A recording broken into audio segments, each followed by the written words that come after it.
Today we're going to go over data table, bond value, and bond durations. We will talk about two different approaches to calculate bond value, and we will also cover how to build a flexible model to calculate the bond durations and conduct sensitivity analysis. You probably heard about the data table, which is a very useful tool to conduct a sensitivity analysis. We can break the data table procedure into three steps. Step 1, link the data table header to the original outcome. 2, we want to select the output area such as that the information table contain table header is on either the top row or the left side column of the output area. Then we want to cite correct cell reference. Example of one dimension. We have our investment project. We calculate net present value, IRR, based on the initial cash flow 1, growth rate of cash flow, and the discount rate. We want to see how the net present value change when the discount rate change. So we have this data table output. We have the discount rate change from 0% to 28%. So 3 steps. Step 1, we link the data table header to the original output 101. Then we want to use this as our top first row and select the output area, including our discount rate column. Then we go to what if analysis, click on data table, ask you, can you fill out the location of the input cell? So the discount rate is in B3. So we want to tell the Excel that B3 is the discount rate, so we can replace with a new number in this column. Now the discount rate is organized in the column, so that's why we will put B3, the cell reference, in the column input cell. If your data table, one dimension table, is in the horizon output, then you want to link the cell reference in the row input cell instead. The 2 dimension, it works similarly. So first, we link the data table header to the original outcome. Then use this as our left top corner. We select this output area, including the discount rate change range and the growth rate change range. Then in the data table pop-up window, our discount rate is organized in the row. So we will refer to the discount rate B3 in the row input. The growth rate is in the column. So we will refer to the growth rate B2 in the column input. So that's the 2 dimension. So I'm going to now open up the Excel. Let's do some practice. First, we will talk about data table. Then we will go over the basic bond. Then we talk about durations. In this data table, we have 2 examples. One is the example I just showed you in the PowerPoint slides. And there's another one for the long questions. Let's practice long question together. So we have the loan amount, APR, the interest rate, and the loan schedule is monthly. The long term, 48 months. So use the payment function. We calculate the monthly payment is going to be 600. We want to conduct 3 sensitivity analysis. One is the APR change. Let's do the first one. So step 1, we will create a link of the data table header to the output 600. So this is our top table. Then I select the area, including the column APR, including our header. Then go to data, what if analysis. Click on data table. Right. So this APR is in the column. APR originally is in cell M8, right? 9. So that's it. I click on OK. So we figure out that the rate goes up, your payment goes up as well. The second sensitivity is look at how payment change when the loan amount change when we borrow more. So this time the loan amount is in the horizon, okay, in one row. So again, we are going to do the 3 steps. Step 1, create the data table header to the original output. Then I'm going to select information including the long amount range, including our data table header. Then go to again what if analysis, right? So this time our long amount is in M8 and the long amount arranged in one row. So I click on OK, right? You see that of course we borrow more, our monthly loan payment goes up as well. For 2 dimension, it's very similar. You probably get it, right? Step 1, link our data table header to the original result. Then select, this is our top left corner, select the whole output area. Then for the data table, we need to, this time, fill the 2 dimension, both the information, the row is the long amount, as in here, and the column is our APR, right?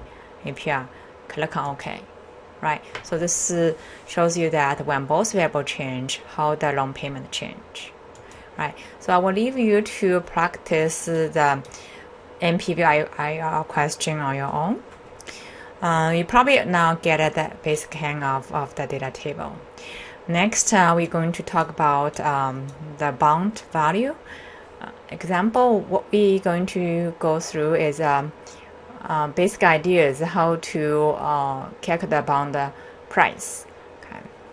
So suppose we have a corporate bond. We have information on the year to maturity, the discount rate, the coupon rate, the par value. This bond is compound semi-annually, which means coupon payment paid twice a year, mature in 3 years.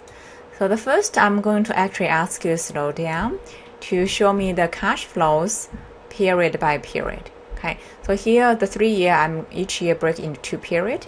So the cash flow, the coupon is 7%, the face value 1,000, and we have divide twice the frequency 2, right?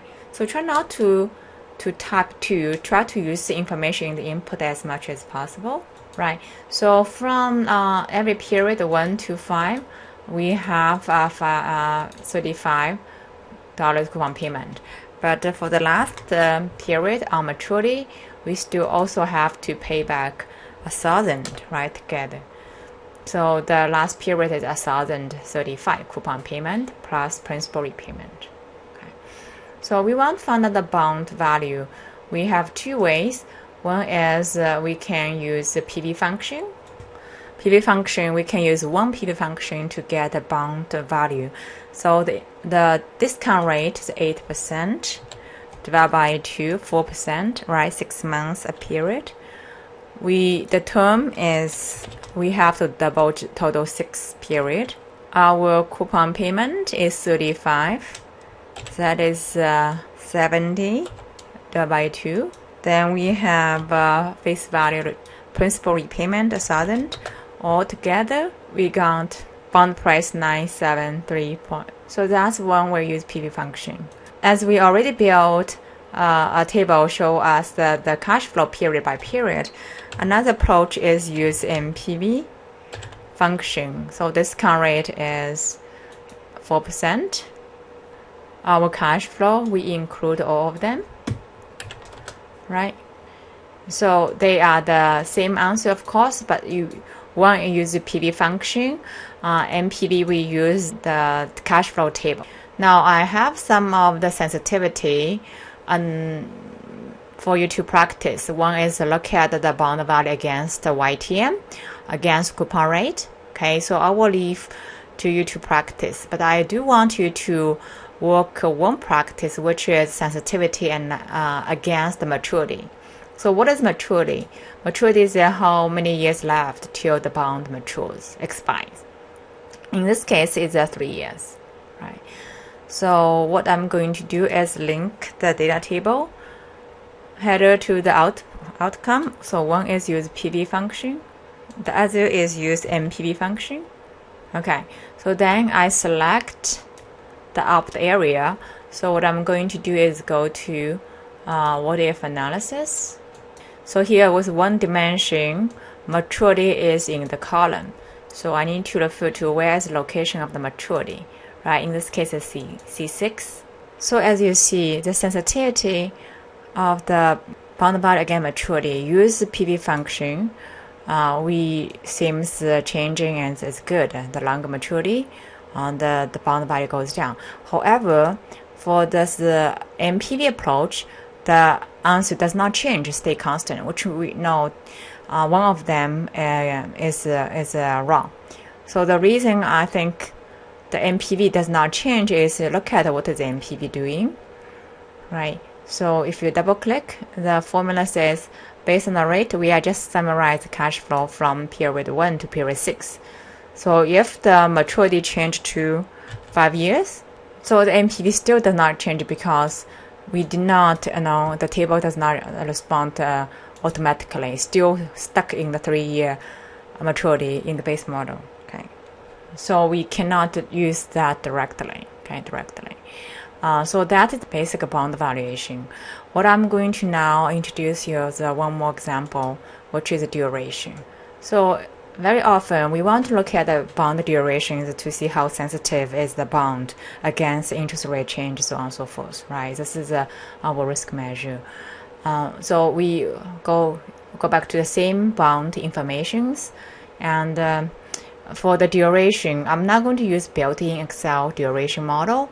What we're going to do is a breakdown. I'm going to show the period by period cash flow, then calculate the duration from the original basic informations. Okay, so look at the duration formula. So the information means that we need the original period cash flow, and then we will calculate the discount value, present value of the cash flow. Then we multiply the terms. Okay, duration is just the answer of the term, very similar to the term 3 year to point something. Then we multiply this together and add up all of them. Lastly, divide by the bond price. Let's do that. So remember, the answer should be a number of years, like 2 years, 3 years. So here, when we do the 6 months period, remember when we got it, the answer is counting by 6 months period. In the end, we have to divide by 2 to bring back to the number of years. So let's first do the cash flow thing. So that is exactly the same thing we did originally, 35, right? So last year cash flow is 1030. Then we want to provide a discount cash flow, which is this divide 1 plus rate to the power of t. The cash flow is on the column here. You want to say 1 plus the discount rate, which is 4%, to the power of, say, 1 period, right? 1 period. So we do that for every single period cash flow. Next, we will add up the times weighted average by the period indicator. So we have calculated the bond value use PV function. Next, the duration is just add up this weighted discount cash flow, then divide by the bond price. Then we also have to adjust by the frequency too. Okay, so remember one thing, maturity duration cannot be greater than maturity. So we need to divide by 2, frequency 2, to bring it back to the counting by number of years. Okay. So to summarize, to calculate duration, we took a step-by-step approach. We started with bond coupon and cash flows, then discount times t weighted by period, then we add up, divide by the bond price, adjust by the frequency. So it is very useful to look at how sensitive is our bond duration indicator. We have a duration against coupon rate, against maturity, and the YTM. Let's do one of them. Let's conduct a duration against the YTM, the coupon rate, right? So first, let's link the header to the output. Second, select all the information. Then go to what if analysis. Here we have row is coupon rate. Coupon rate is here in the originally before. Column is our YTM. YTM is in the P3. That's it. So this is the result of a sensitivity of duration against coupon rate YTM. What I'm going to talk about is as our duration is built from a table summation. So when we conduct maturity, when the maturity changes, the sensitivity table does not work well. Let me show you one more time. So this is the duration. Go to what if analysis. Maturity actually is located in B7. One of the issues, as you see, that does not work well when we do know maturity. When the maturity change, bond duration should increase a lot, but this does not change because if you think about that, when the maturity change to 4, 6, or even 12, we are still based on the 6 period weighted discount cash flow. So this cannot be used for a maturity of 10 years and so on, right? So next we want to do that by adding if functions. So for example, when we change maturity to 3 to 5, if we add if functions, and the table will automatically change. So then when we conduct a sensitivity, we are able to do correctly. Right, so let me first preview the result for you. So each of them, I would add if function to make sure if the maturity is 5 years, I display till 5. If the maturity is 10 years, we will also display 10 year, which is in this case 20 period, right? So then we need to show the demonstration of the if functions, and that way the duration will show up correctly. So let me go to our original model. As you see here, this case is 3. I'm going to add if function to display months, the period until 6, right? So if the last year is less than 6, I'm adding 1. Otherwise, stop calculation. Next, let's do the discount cash flow and the weighted discount cash flow. So here, if this period indicator means it's already past the 6 period, I will just say show nothing. Otherwise, I do the same calculation as before. Same thing apply to weighted average. Weighted discount cash flow. Okay, so these are good. What I'm going to do next is for the cash flow column. So cash flow, we do have 3 different outcomes. One is 35 coupon payment, one is 1035, one is nothing. So we're going to use 2 layers if functions to help us to control. One is it's beyond 6 if empty. Otherwise, if the last period, we do 1035, otherwise 35. So currently calculation for 35. So let me build 2 layers. If the period equal to